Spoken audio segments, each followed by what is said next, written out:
Kinetic चौकातील अवैध वाहतूक रोखणार कोण? प्रशासन गप्प, राष्ट्रवादी रस्त्यावर उतरण्याच्या तयारीत. शहरातील कायनेटिक चौकात होणारी वाहतूक कोंडी ही आता नित्याची बाब बनली असून प्रशासनाच्या उदासीन आणि निष्क्रिय धोरणामुळे नागरिकांना प्रचंड त्रास सहन करावा लागत आहे. या गंभीर प्रश्नाकडे सातत्याने दुर्लक्ष केले जात असल्याच्या पार्श्वभूमीवर राष्ट्रवादी काँग्रेस पक्षाने आक्रमक भूमिका घेतली आहे.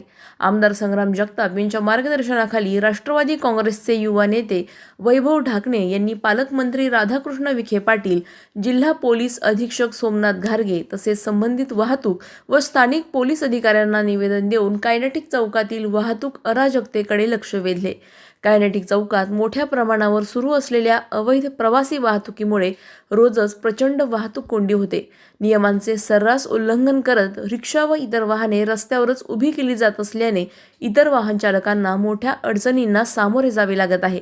या वाहतूक कोंडीत शालेय विद्यार्थी, ज्येष्ठ नागरिक तसेच रुग्णवाहिकाही अडकून पडत असून अनेक वेळा जीवघेण्या परिस्थिती निर्माण होत आहेत. यापूर्वीही या चौकात गंभीर अपघात होऊन नागरिकांचे प्राण गेले आहेत. मात्र या दुर्घटनांनंतरही पोलीस प्रशासनाने ठोस आणि जबाबदार नियोजन केले नसल्याचा आरोप युवा नेते वैभव ढाकणे यांनी केला आहे. कायनेटिक चौकातील वाहतूक व्यवस्था सुरळीत करण्यासाठी प्रशासनाने तातडीने उपाययोजना कराव्यात अशी ठाम मागणी राष्ट्रवादी काँग्रेसचे युवा नेते वैभव ढाकणे यांनी केली आहे. चौकात कायमस्वरूपी पोलीस चौकी उभारणे तसेच 24 तास वाहतूक नियंत्रणासाठी पोलीस कर्मचारी तैनात करण्याची मागणी निवेदनात करण्यात आली आहे.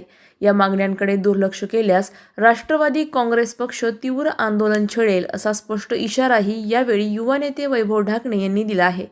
आता तरी प्रशासन जागे होणार का, असा सवाल नागरिकांमधून उपस्थित होत आहे. अहिल्यानगर शहरामध्ये वारंवार होत असलेली ट्रॅफिक त्याला कंटाळलेले अहिल्यानगर शहरातले सर्व नागरिक यांच्या वतीने आज आमदार संग्राम जगताप यांच्या पत्रावरती आम्ही या ठिकाणी निवेदन दिलेलं आहे.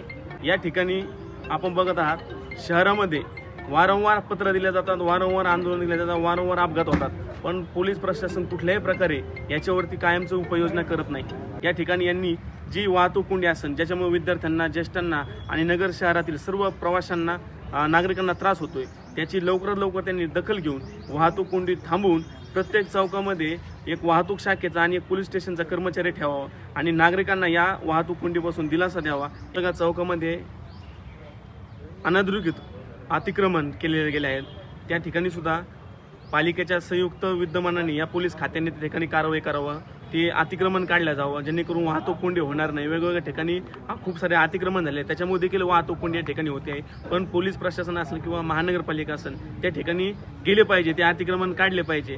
त्यावेळेस हे कुठेतरी हे ट्रॅफिकचं सुनियोजन होईल, त्याच्यावरती योग्य कारवाई झाली पाहिजे, ठोस कारवाई झाली पाहिजे. वारंवार जर कारवाई केली ना कुणी लावणार नाही, पण त्या ठिकाणी काहीतरी होतंय, एकदा आले का परत वर्षभर त्या ठिकाणी फिरकणार नाही. कुणीतरी लोकप्रतिनिधी असेल, कोणत्यातरी संघटना असेल, यांनी आवाज उठवला का मग यांना जाग येते. यांचं कामच आहे, पोलीस प्रशासनाने असेल किंवा ट्रॅफिक नियोजनचे लोक असतील, महानगरपालिकेच्या अतिक्रमण विभागाचे लोक असतील, यांनी हे चौकातील चौकात जे झालेले अतिक्रमण असेल किंवा ज्या गाड्या थांबतात, अनधिकृत वाहतूक जेव्हा असती ती थांबवली पाहिजे, जेणेकरून वाहतूक रस्ते मोकळे होतील आणि चौकात ट्रॅफिक थांबले जाईल. राष्ट्रवादी काँग्रेस पार्टीच्या वतीने आमदार संग्राम जगताप यांच्या नेतृत्वाखाली रस्त्यावर उतरून या ठिकाणी आंदोलन करणार आहोत, तीव्र स्वरूपाचं आंदोलन करणार आहोत. प्रतिनिधी स्वामी गोसावी, न्यूज 24 घडामोडी, अहिल्यानगर. अशाच बातम्यांचा आढावा घेण्यासाठी आजच आपल्या YouTube चॅनलला सबस्क्राईब करा. बातमी आवडल्यास लाईक करा आणि इतरांपर्यंत शेअर करा.